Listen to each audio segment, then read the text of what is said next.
Steph. Now, directors of state-owned enterprises should be appointed through a transparent process similar to judicial appointments. Well, that's according to former Eskom spokesperson Khulu Phasiwe. He says this would ensure public confidence and that only fit and proper candidates would be considered. Well, Phasiwe joins us now to discuss his views. Good evening, sir. Thanks very much for your time. And I'm sure there are, you obviously have reasons, for saying what you have said. But not only that, you would have insights into just how some of these directors conducted themselves. Well, indeed, it is true, Vuyo. Based on what we have heard through the parliamentary committee that happened, I think, a year or two ago, plus the ongoing commission of inquiry into state capture, the information that is coming from those two institutions is worrisome, and it warrants us to change the way these directors, executive and non-executive, are being appointed. Currently, as you know, for the board, they get appointed by the minister, and for the executives, the CEO in particular and the CFO, that's the function of the board. So what we have heard so far from the Commission of Inquiry in particular is that some board members from other companies, possibly including Eskom, but we will get to that, I'm sure, into deeper details once we get information from the Commission. We have heard that some of these people have been placed there because they did not have the requisite experience. Some of them were weak or did not know what was going on, which is why it was fairly easy for them to be used. But this is not something you only heard. Let me take a line from your piece. During my 5-year tenure as Eskom spokesperson, I couldn't help but conclude that some of the board members were out of their depth when it came to governance issues, and that Eskom was probably their first or biggest assignment. So this is something you personally experienced and not just heard from other people. Well, very true. One of the instances was one of the board members didn't really understand the issues around the derivatives. And quite frankly, not everyone understands them, and we don't necessarily expect everyone to have in-depth knowledge about what these things are. But when you are sitting at a board, especially for a strategic company like Eskom, you must have some understanding of what is going on there. Because otherwise, if you do not have that information, you're going to be misled by people within the financial division of the company that are dealing with these things. And unfortunately, many of them did not understand these things. And obviously, which is also why we are now beginning to see so many irregular expenditures and things like that, because many people actually do not really understand these things.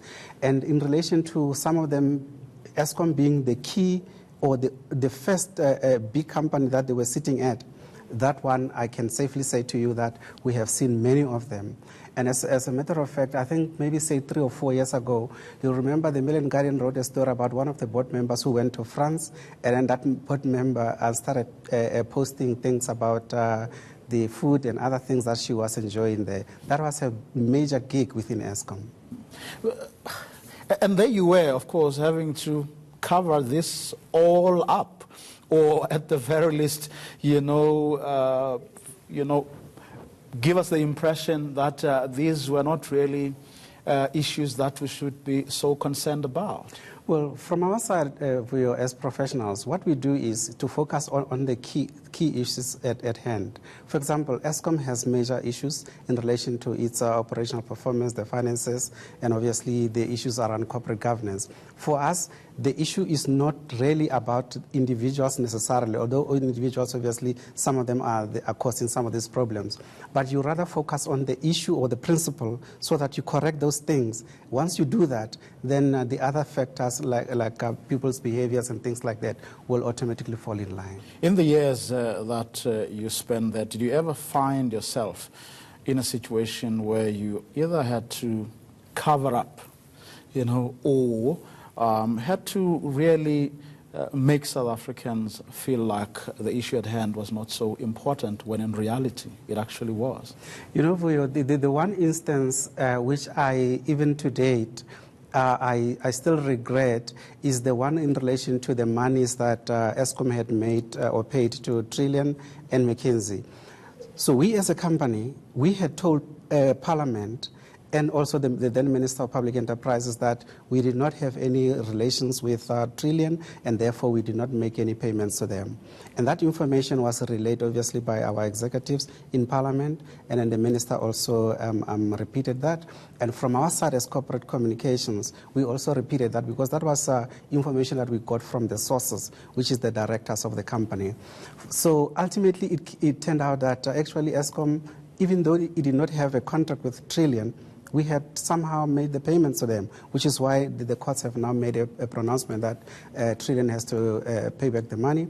But from our side, for a long time, probably from around 2016 thereabouts, up until maybe say 2018, Eskom and myself being the spokesperson at the time, we have been consistently saying that Eskom did not make any payments. So basically what this means is that some people are saying, are you therefore considering that you had lied?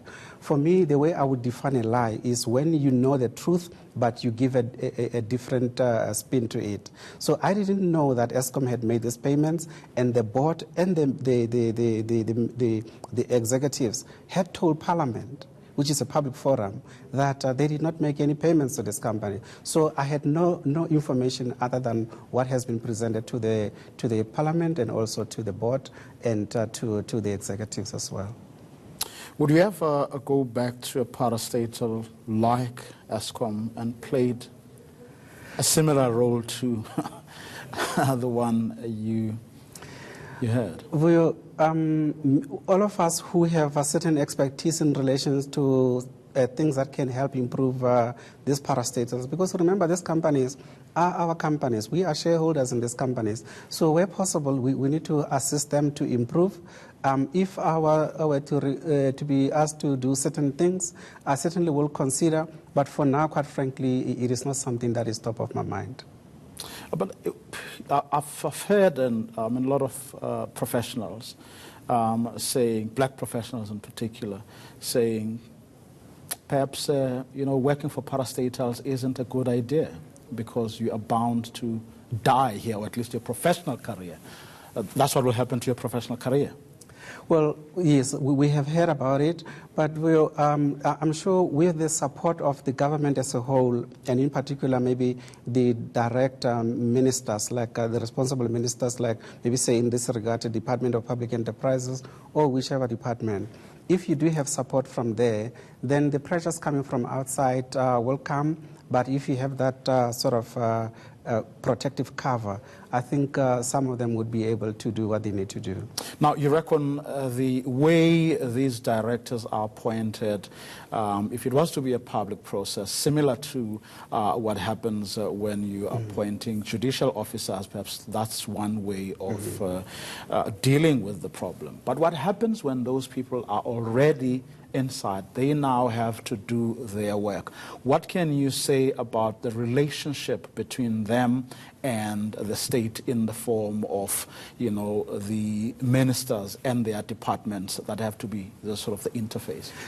For the people who are currently within, as they say, within the logic of the systems, clearly not much can be done there. Those who are implicated in certain things, then some steps need to be taken. But I'm saying let's say that your suggestion was to be taken on board, that this is how we should now appoint these directors.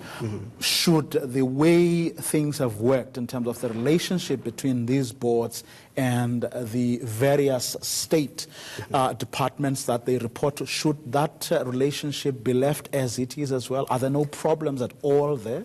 Well, I think the starting point is what the CEO of SAA has mentioned, where he's complaining about the cumbersome processes that they have to deal with. So clearly that one needs to be addressed. There are also some insinuations that there's a lot of political interference and things like that. If that is true, then clearly that matter also needs to be addressed. But there's also, the issue of sort of knowledge and insights, that there are people who run parastatals who feel that the bureaucrats they have to deal with at government level don't really know or have the knowledge and insights that they should have. Well, ideally, even though then the ministers may come and go, but once you have stability, especially at Director General level, that one should help you to keep the systems alive.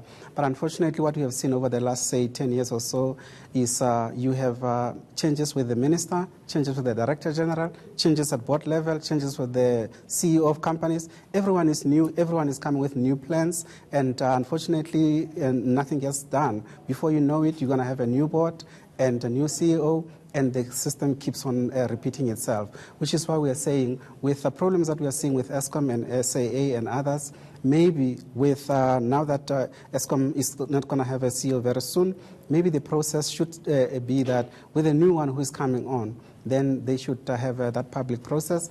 Firstly, you are achieving the fact that that person will be someone who wants to be there, because there have been instances where people have been just thrown in there and only to find that actually the task at hand is much higher than what they had been told. So someone has to willingly want to be there, and then importantly, you also want to have the kind of people who have the requisite skills, plus people who are also ethical.